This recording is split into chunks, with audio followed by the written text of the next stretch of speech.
Signed மோகன், அதாவது அந்த கேரக்டர் வந்து நீங்க சீரியல் கில்லர்ஸ் பாத்தீங்கன்னா ஃபாரின்ல அதிகம், இந்தியால சீரியல் கில்லர்ஸ் கிடையாது, ரொம்ப கம்மி. அனிதான்னு ஒரு பொண்ணு மிஸ்ஸிங் ஆகுது ஜூன் 17, 2009. காணாம போனது என்னவோ இந்த தட்சிண கனடாவில். ஆனா பாடி கிடைச்சது 120 கிலோமீட்டர் தள்ளி ஒரு இடத்துல ஒரு பப்ளிக் டாய்லெட்ல போனவங்க அலறி வெளில முடியாதான்னு பார்த்தா உள்ள ஒரு வாயில நுர தப்பி ஒரு பொண்ணு கிடக்குது. கேரளாவிலேருந்து வினிதாங்கிற பொண்ணும் கால் பண்ணியிருக்காங்க. அதிகமா நேரம் அந்த நபர்களுக்கு போறாங்க. அந்த நம்பருக்கு போனா ஆமாங்க இது எங்க வீட்டு பொண்ணு நம்பர் தான், எங்க வீட்டு பொண்ணு காணாம போச்சு அப்படின்னு போலீஸ் ஷாக்டு. ஆனா எல்லா அக்யூஸ்டும் அறிவாளிகள் அல்ல. எல்லா நேரங்களிலும் காவல்துறை முட்டாளம் ஆயிட மாட்டாங்க. 5 வருடத்துல 20 கொலைகள் மோகன் பண்ணது. குடிச்சா இவன் தான் கொலை பண்ணானே போலீஸை நம்ப முடியல. பாஞ்சியா இருந்திருக்கா, நல்லா பேசியிருக்கார். அதுக்கான எந்த பிரேமா பேசி இல்ல மோகன். இவன் வந்து மத்த மாதிரி காதல் பண்ணலாம், அங்க போலாம் இங்க பண்ணலாம் கூப்பிடுறது, டைரக்டா கல்யாணம் பண்ணிக்கலாம் இறங்கிறது. அப்ப இந்த பெண்களுக்கு கூடுதல் கான்பிடன்ட். சீரியல் கில்லர் எப்படி இருக்கான் பாருங்க. வெளியில 2 பேரும் ஒன்னா போயிட்டு பஸ் ஸ்டாண்ட் டாய்லெட்ல போய் மாத்திரை போட்டு வந்துரு அப்படின்னு சொல்றது. சைனடு மாத்திரை போட்டோடனே வேலை முடிஞ்சிடும். ஃபிராக்ஷன் ஆஃப் செகண்ட் தானே முடிஞ்சு ஒரு கூட்டம் கொண்ட பிறகு அந்த கூட்டத்துல இருந்து வெளியாகும். முதல்ல ஒரு கேரக்டர் வெளியானுச்சு சொன்னல, அதையா இதோட ஒரு சுவாரஸ்யமான ஒரு விஷயம் சொல்றேன். கோர்ட்ல வக்கீல்லாம் வச்சுக்கலாமா, இந்த வழக்கை பத்தி எனக்கு தான் நல்லா தெரியும், நானே வாதாடிக்கிறேன்ட்டு ஆரம்பிச்சிருக்கேன். கோர்ட்டே வியந்து பார்த்திருக்கேன், இப்படி ஒரு கேரக்டர் அப்படின்னு சொல்லி.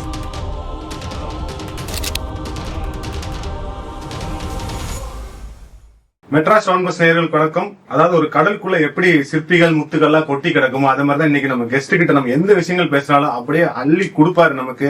அவர் தான் வேற யாரும் இல்ல, உயர்நீதிமன்ற வழக்கறிஞர் திரு தமிழேந்தன் அவர். வணக்கம் சார். நல்லா இருக்கீங்களா சார்? சார், இந்த களம் காவல்னு ஒரு படம் பார்த்தேன் சார். ஏதோ சாதாரண படமா இருக்குன்னு பார்த்தா மலையாள சூப்பர் ஸ்டார் மம்முட்டி நடிச்ச படம். அது என்னன்னு பாத்தீங்கன்னா ஒரு நெகட்டிவான கேரக்டர் பண்ணிருக்காரு. ஒரு 20-30 பெண்களை கொலை பண்றது மாதிரி. ஃபர்ஸ்ட் ஆஃப் ஆல் வந்து இந்த கண்டென்ட்டுக்குள்ள போறதுக்குள்ள எப்படி சார் அவருக்கு அப்படி ஒரு கேரக்டர் பண்ண துணிச்சல் வந்தது? ஏன்னா நெகட்டிவான கேரக்டர். கண்டிப்பா தமிழ் சினிமாவில் யாரும் ட்ரை பண்ணுவாங்களான்னா சந்தேகம் தான். பெரிய ஸ்டார் அவரு. இப்ப மம்முட்டி வந்து கமலஹாசன், ரஜினிகாந்த் போல கேரளா இண்டஸ்ட்ரியில பெரிய ஆள் அவரு. அந்த கதை வெயிட்டான கதை. 2வது நிஜ கதை தழுவி இருந்தது விட்டு அவர் அந்த ரோலை செலக்ட் பண்ணிருக்காரு. அவர் ஒத்துருக்க மாட்டார் இந்த கதைக்கு. ஏன்னா அவ்வளவு பெரிய பேட் ஸ்டோரி அது. சைனடு மோகன் அப்படிங்கிறவரோட ரியல் ஸ்டோரியை வந்து படமா எடுத்தாங்க. அந்த படம் வந்த பிறகு அவரை பத்தி நிறைய எல்லாருக்கும் பேசியிருந்தாங்க. நானுமே இது நம்மளதுல பேசணும்னு நான் நினைச்சிட்டு தான் இருக்கேன்.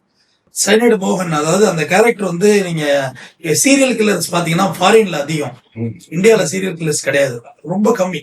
ஆட்டோ சங்கர் இந்த மாதிரி உள்ள ரொம்ப ரேர் கேஸ் தான் இங்க இருக்கும். ஏன்னா இங்க அவ்வளவு வாய்ப்புகள் கிடையாது. நம்ம நாடு வந்து வீடு நெருக்கமா இருக்கும். ஒரு கிராமமா அப்படி கிராமமா இருக்கும், அடுத்த கிராமத்துக்கு ஒரு பாதை இருக்கும், அடுத்த கிராமம் உருவாயிடும்.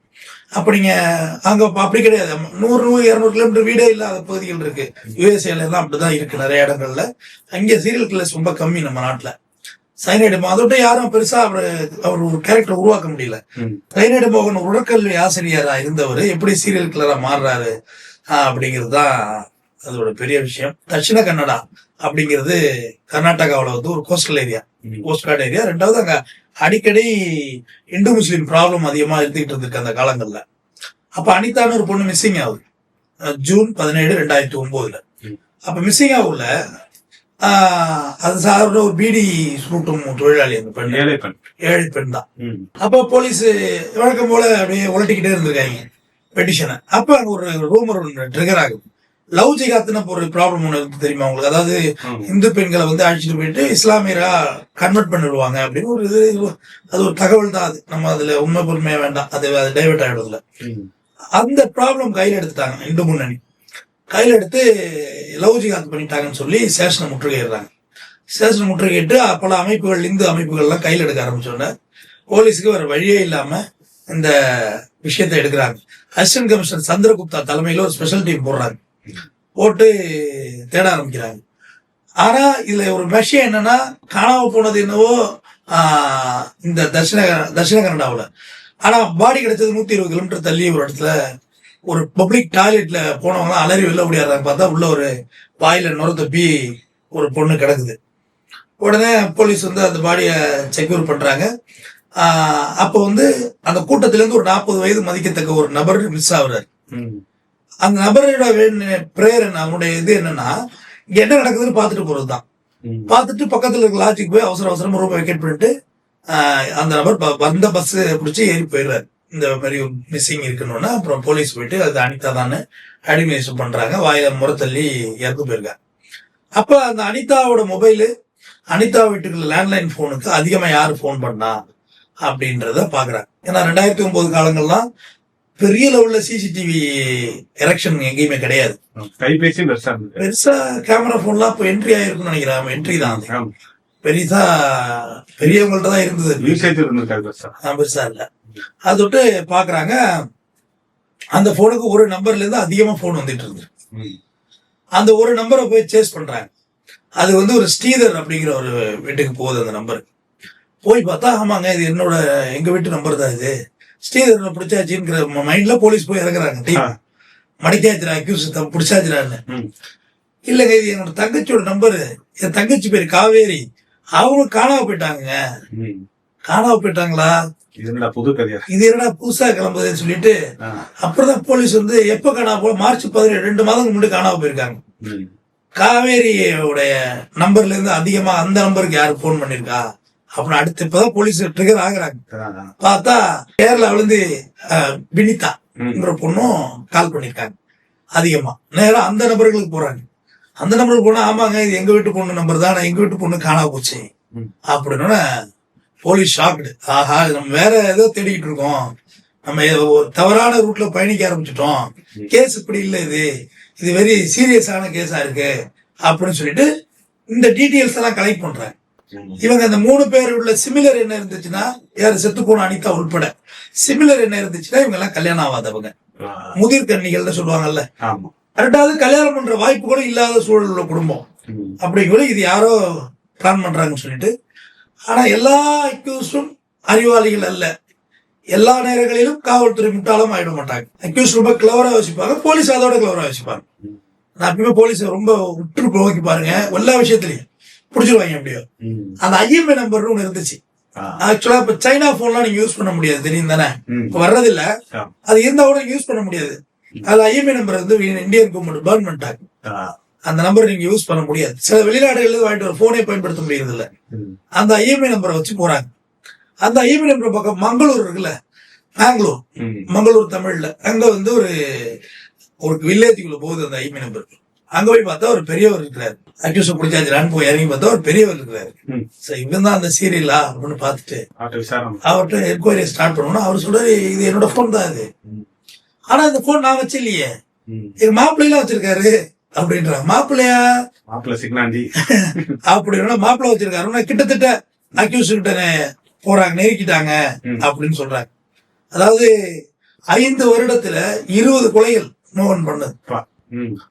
ரேட்டிங்ஸ் எங்கே அதிகமா போகுது, 20 கொலை 5 வருஷத்துல. இத்தனை கொலைக்கு போலீஸ் எதுவுமே ஆக்ஷன் பண்ணல. ஏன்னா எல்லாம் ஏழை எளிய மக்கள் கம்ப்ளைண்ட் கொடுத்துருப்பாங்க. உன் பொண்ணு கல்யாணம் ஆகுது பொண்ணு தானே, என் கூட ஓடி போன்னு வெட்டி விட்டுருப்பாங்க, பெத்தி விட்டுருப்பாங்க. வேற ஒண்ணும் இல்ல. ஏழை எளியவங்க பணக்காரனா தேடி இருப்பாங்க.